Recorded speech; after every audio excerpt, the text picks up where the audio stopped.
నేను we are withdrawing madam మా ముందు తీస్తున్నా కావాలని సర్కులర్ విత్డ్రా చేసుకున్నట్టు రాయండి. ఇంకోసారి సర్కులర్ ఉంది అని ఎవరైనా అడ్మినిస్ట్రేషన్ ఆఫీస్ లో ఎక్కడైనా స్కాలర్షిప్ సెక్షన్ లో అయినా మేము ఇచ్చే కాడని చెప్తే మాత్రం బాగుండదు సార్, సీరియస్ గా ఉంటుంది. మేము చిన్నపిల్లలు కాదు ఇక్కడ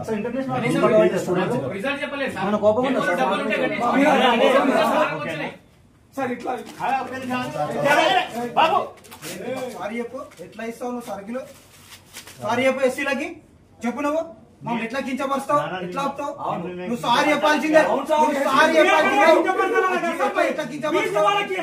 ఎట్లా డిస్క్రిమినేషన్ సారీ చెప్పు. సారీ చెప్పు.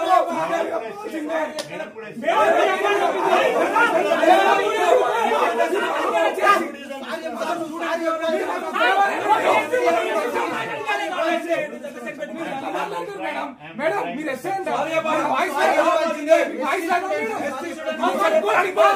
మీరు మీరు ఒక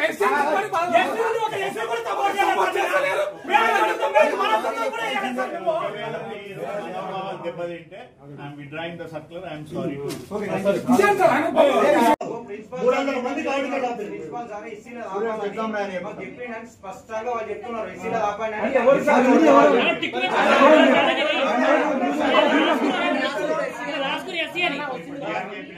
సార్ అక్కడ క్లియర్ గా రాస్తున్నారు సార్, ఎస్సీ అని రాస్తున్నారు. అవుట్ స్టాండింగ్ డ్యూస్ ఉంటే ఆపండి.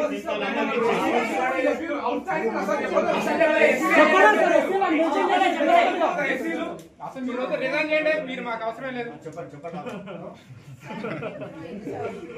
అందులో చూడాలి సార్, ఎస్సీ అని మెన్షన్ చేసి క్లియర్ కట్ గా అది చూడాలి సార్. అవసరం లేకపోతే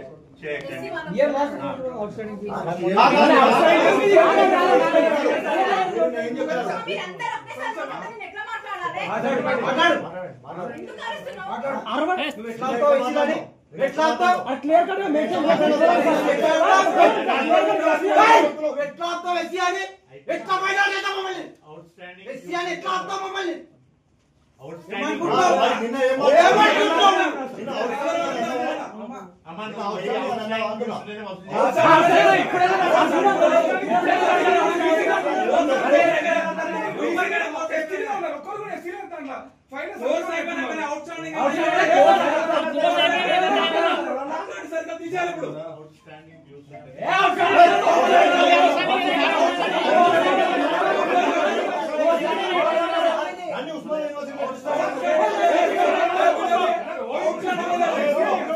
విద్యార్థులందరం ప్రిన్సిపల్ ఆఫీస్ లో ప్రొటెస్ట్ చేయడం జరుగుతుంది.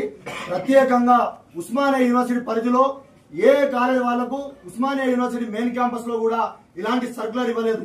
ఒక క్యాస్ట్ మెన్షన్ చేస్తూ షెడ్యూల్ క్యాస్ట్ వాళ్ళు ఫీజు కట్టాలని చెప్పి ఒక సర్కులర్ ను మెన్షన్ చేసి వాళ్ళ మెమోలు ఆపి ఈ రోజు కుల వివక్ష చూపిస్తున్న ప్రిన్సిపాల్ పైన చర్యలు తీసుకోవాలని మేము డిమాండ్ చేస్తా ఉన్నాం. అదే విధంగా ఇక్కడ ప్రిన్సిపాల్ విద్యార్థి వ్యతిరేకిగా వ్యవహరిస్తున్నాడు. ప్రతి విషయంలో కూడా విద్యార్థులను ఇబ్బంది పెట్టి రెస్పాండ్ కాకుండా ఉన్నాడు. కాబట్టి తక్షణమే ఉస్మానియా యూనివర్సిటీ వీసీగా స్పందించి ఈయనను సస్పెండ్ చేయాలని డిమాండ్ చేస్తా ఉన్నాం. లేకపోతే విద్యార్థుల ఆధ్వర్యంలో, విద్యార్థి సంఘాల ఆధ్వర్యంలో పెద్ద ఎత్తున ఉద్యమాలు చేస్తామని హెచ్చరిస్తా ఉన్నాం. అడ్మినిస్ట్రేషన్ సెక్షన్ దగ్గర కూడా కులం పేరు పర్టికులర్ గా రాసుకొని కుల వివక్షత చూపిస్తున్నారు. ఇదేందని అక్కడికి పోయి ఎవరైనా అడిగితే మీరు కట్టాలమ్మా, మీరు కట్టాలి, జీవోలు అంటున్నారు. జీవోలు ఉన్నాయి, ఆర్టికల్ చూపించండి అంటే జీవోలు లేదు, మీరు ఖచ్చితంగా కట్టాలని ఇట్లా ఎస్సీ పేరు అని మెన్షన్ చేసుకుని కుల వివక్ష చూపిస్తున్నారు. ఇలాంటి వివక్ష చూపిస్తున్న ప్రిన్సిపల్ ని, సపోర్ట్ చేసిన ప్రిన్సిపల్ ని, చూపిస్తున్న అధికారులని అందరూ సార్ మీరు ఎందుకు సర్కులర్ ఇచ్చారు క్యాస్ట్ పేరు మీద మాకు చెప్పండి.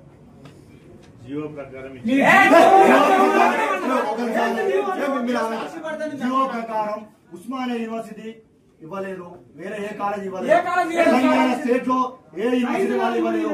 మీరు వాళ్ళ కోర్స్ అయిపోయిన తర్వాత తీసుకో, నీకు స్కాలర్షిప్ నీ అకౌంట్ లో వస్తే కానీ నాకు ఏమని తీసుకో. కానీ ఇప్పుడే ఇట్లా ఎత్తించినావు సార్.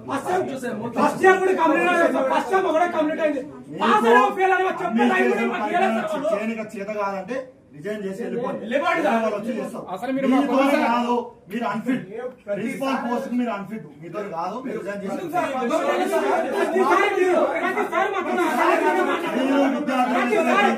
ఎప్పుడు స్టూడెంట్ ఇబ్బంది పెట్టండి. పైశాచిక ఆనందం ముందుకంటే ఉన్నది. కాదు సార్, మీ మార్కులు 300 మందికి హాల్ టికెట్ ఎందుకు ఆపిస్తారు మీరు స్టూడెంట్స్ కి? దానివల్ల మీకు ఏం లాభం సార్? దానివల్ల ఏం ఎగ్జామ్ ఫీజులు కట్టించుకొని హాల్ టికెట్ ఎట్లా ఆపుతున్నారు? హాల్ టికెట్ ఎందుకు ఆపుతున్నారు? దాని మీ ప్రిన్సిపల్ ఆఫీసర్ ఎక్కువ ఏం చేసుకుంటారు? హాల్ టికెట్ 300 మంది ఎగ్జామ్ రాయలేకుండా మీరు ఏం సాధిస్తారు అంటున్నారు దానివల్ల?